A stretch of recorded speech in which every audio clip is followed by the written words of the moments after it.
السلام عليكم ورحمة الله وبركاته. صباح الخير. من الأشياء الجميلة تشجير الأماكن هذه في الطرق السريعة، تشجيرها بأشجار مميزة. شوف لاحظ الآن المكان هذا الأشجار اللي فيه كلها أشجار متحملة قوية جدا، وهي أشجار الغاف. أشجار الغاف لاحظ بدون سقيا. لاحظ تشوف هنا فيه شو يسمونه والله العبارة هذه، في عبارة ثانية هنا. حلو، يعني اعتماد الأشجار هذه بعد الله سبحانه وتعالى على الأمطار، على مياه الأمطار. لاحظ الحفر هذه هنا عند كل شجرة حفرة. الحفرة هذه عبارة عن مصائد للمياه. هذه مصائد للمياه بحيث أنها تجلس فترة طويلة،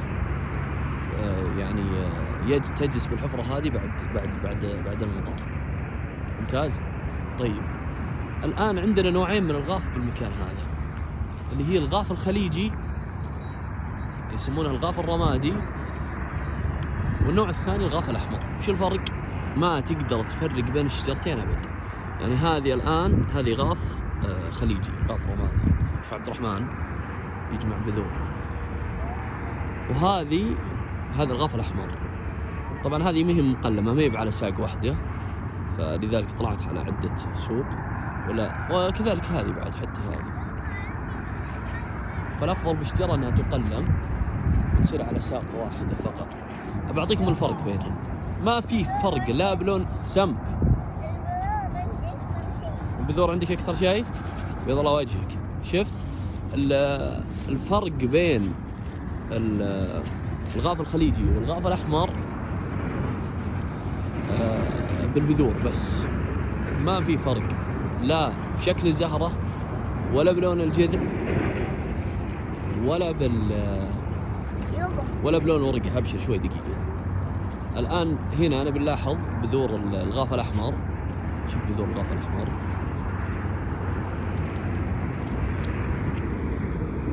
هذه بذور الغاف الأحمر، هذه شجرة الغاف الأحمر.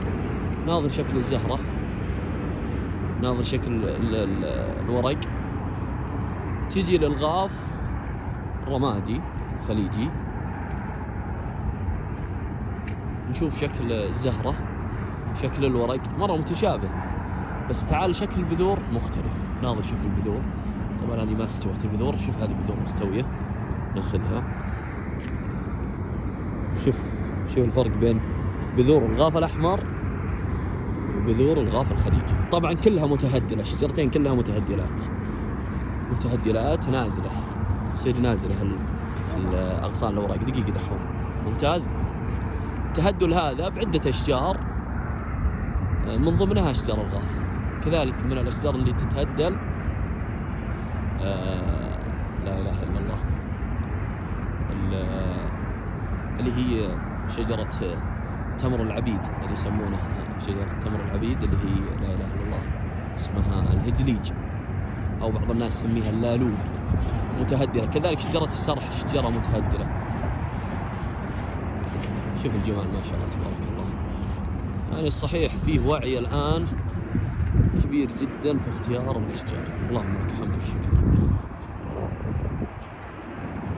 والله لو تشوفون حشاش الطيور ما شاء الله تبارك الله، شيء جميل جدا. الحمد لله. بارك الله فيكم.